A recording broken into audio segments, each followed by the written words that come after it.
everyone, and welcome to the Alice in Wonderland channel. I hope you are all ready for some scary werewolf stories today, because today I have 3 supposedly true werewolf encounters for everyone. So, get your silver bullets ready, and we'll be going on a werewolf hunt. The Livonian Werewolf. In 1619, in Swedish Livonia, Thies of Kalterbrunn, an 80-year-old villager, stood before a jury investigating a church robbery and freely admitted to all who would listen that he was a werewolf. Or at least, he claimed he used to be a werewolf, but had given it up 10 years before.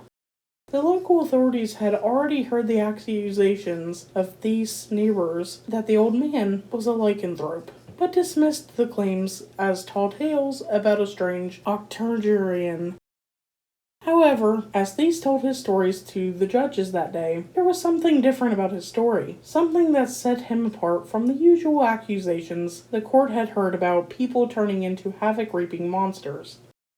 Thies claimed that he had been given the gift of transformation by a rascal who had drunk a toast to him. Thies further claimed that he could then in turn pass on the ability to anyone he toasted. This was after, of course, he breathed into an empty jug 3 times and muttered, "You will become just like me." Thies related that he and his fellow werewolves traveled to hell by the way of a swamp near Limburg. Once past the gates of hell, they battled the devil and his minion witches to recover livestock and grain the imps had stolen from the villagers, thus ensuring the success of the next harvest. Thies went on to explain that werewolves weren't actually evil, but were in fact hounds of God. For his claims, Thies was sentenced to attend church and prove his devotion to Christianity. After then discovering the old man practiced as a folk healer and magician, Thies of Kaltenbrunn was sentenced to flogging and banishment for his non-Christian ways. The Werewolf of Alariz.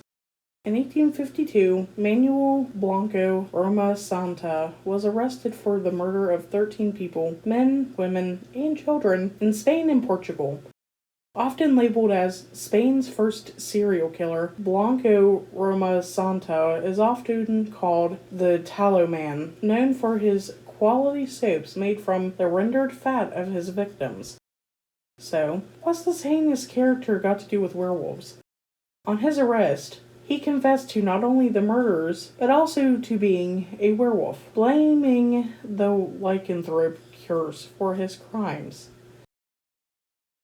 His tale goes that 13 years before, he was set upon by 2 wolves in the mountains of Cusco. After a violent convulsion, he transformed into a wolf, and he and the other 2 lupins set off on a 5-day killing spree, after which he returned to his own body and saw the other 2 wolves also transform into humans.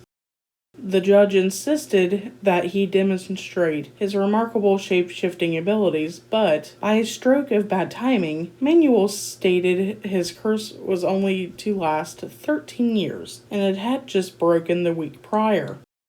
Forensic evidence revealed that 4 of the murders that he confessed to were, in fact, the victim of wolf attacks. He was not charged with those deaths, but he was arrested for killing the other 9. He was sentenced to death by garrote, but the case was ratified after psychologists defended him on the grounds of mental illness. It was believed he suffered from what we now call clinical lycanthropy. The accused was instead imprisoned for life. Rumors abound as to how and where he actually died.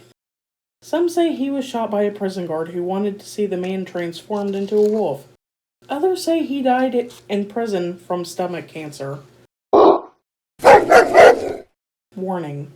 This next story contains cannibalism, mutilation, and incest. Please skip this story if you are uncomfortable with any of this. Thank you.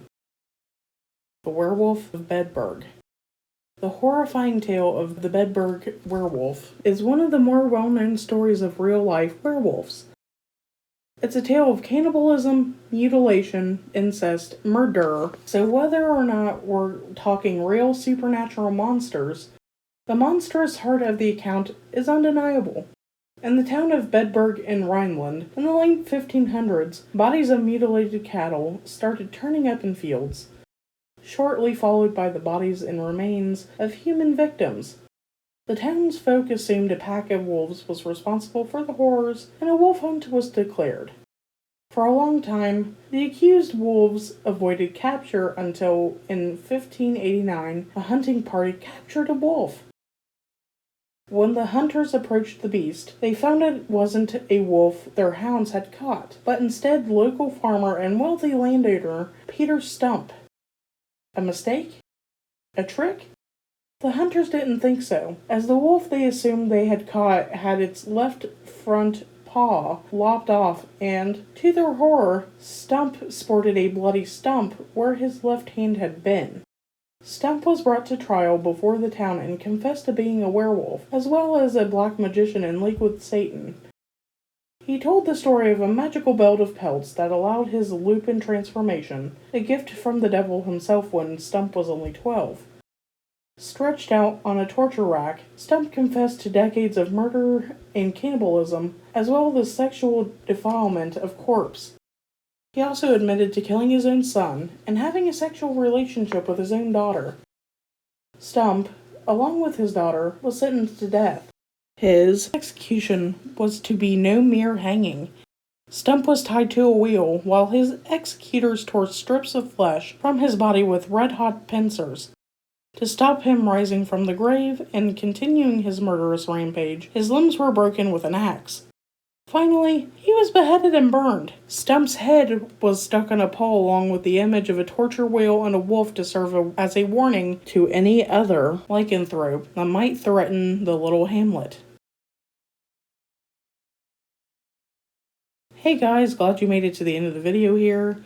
Please go ahead and like and share the video with your friends.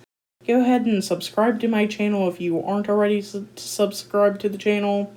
My next video will be on stories sent in by email. So until then, be wary of wolves.